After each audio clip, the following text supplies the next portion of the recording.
તમારા આમ પહેલાંથી કોઈ આમ સપનું હતું, ઈચ્છા હતી કે હું આર્મીમાં જ જઉં? તો કુંદનભાઈ, તમને આ ડ્રેસ પહેર્યા પછી શું ફિલિંગ આવે છે? આ ડ્રેસ પહેર્યા પછી મને એવી ફિલિંગ આવે છે કે દેશ પ્રત્યેની ભાવના આનાથી વધે છે. જય હિન્દ દોસ્તો. જે હું મારા ભાઈની વાત કરી રહ્યો હતો ને, એ આપણી અત્યારે બાજુમાં બેઠો છે. બોસ, એ અત્યારે દેશનું ગૌરવ તો ખરો, પણ અમારા આખા ખાનદાનનું, અમારા કુટુંબનું ગૌરવ થઈને અત્યારે દેશની સેવા માટે એ જઈ રહ્યો છે. તો કુંદનભાઈ, તમને આ ડ્રેસ પહેર્યા પછી શું ફિલિંગ આવે છે? આ ડ્રેસ પહેર્યા પછી મને એવી ફિલિંગ આવે છે કે ભાઈ પહેલાં ડ્રેસ પહેર્યો એટલે મને દેશ પ્રત્યેની જે ભાવના છે એ ખૂબ જ વધી ગઈ છે. અને ડ્રેસ પહેર્યા પછી જે નોર્મલ સિવિલ વ્યક્તિ ચાલે છે એના કરતાં એક ડ્રેસ પહેરીને એક કોન્ફિડન્સ મળે છે કે ભાઈ દેશ પ્રત્યેની ભાવના આનાથી વધે છે. તમારા આમ પહેલાંથી કોઈ આમ સપનું હતું, ઈચ્છા હતી કે હું આર્મીમાં જ જઉં? હા, મારું સપનું હતું કે હું આર્મીના અંદર જોડાઉં અને દેશની સેવા કરું, અને આજે મારું સપનું પૂરું થયું છે. અને આજે હું બેંગ્લોરથી મારી BSFની ટ્રેનિંગ પૂરી કરી અને મારા ગામે આવ્યો છું, અને ગામ લોકોએ મારું ખૂબ જ હાર્દિક સ્વાગત કર્યું છે. એ મને ખૂબ જ ગમ્યું છે.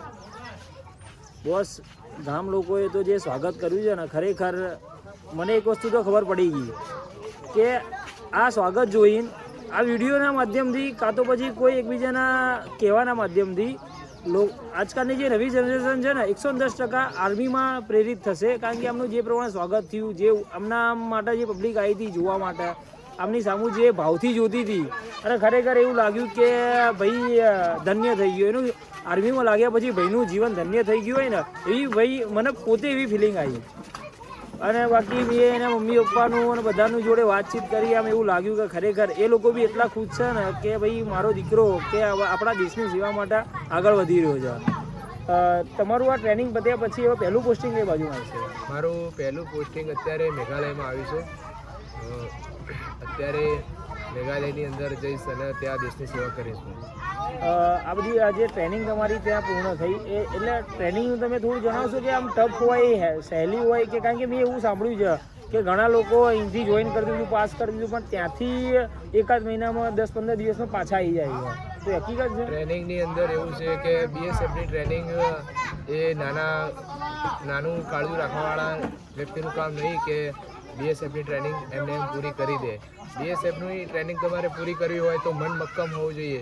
તમારું શરીર કેવું છે, કે તમારા શરીરના અંદર શું થયું છે, કે તમે પાતળા છો કે જાડા છો, તે મેન્ટેન નહીં કરતું. પણ તમારું મન મક્કમ હશે ને કે મારે કરવું જ છે, અને એક જ દિલથી લગન હશે કે ભાઈ હું કરીશ જ, તો જ તમે કરી શકશો. તમે જે અત્યારના જે નવયુવાનો છે એ લોકોના માટે કંઈ મેસેજ કરો તમારી સાઈડથી?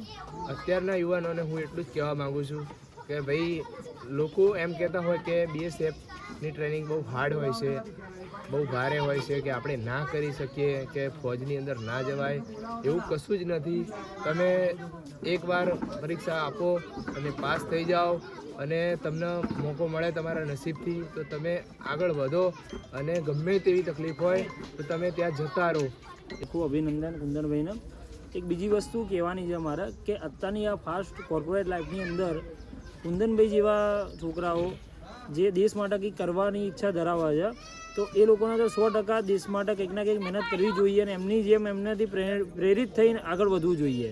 જય હિન્દ, જય ભારત. કુંદનભાઈ, ખૂબ ખૂબ અભિનંદન અને એની કોંગ્રેચ્યુલેશન. Thank you. જેમ કે આપણે આગળ બ્લોગમાં વાત કરી કે અમે બધા અમારા મામાના છોકરાના આગમન માટે કાકોસી ગામ જઈ રહ્યા છીએ.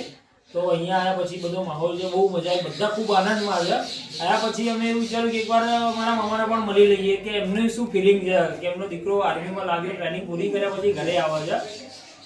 તો મામા, શું કેવું તમારું? આમ તમને કેવું ફિલિંગ લાગી રહી છે? સારું છે. દેશ માટે, સમાજ માટે ઘણું સારું છે.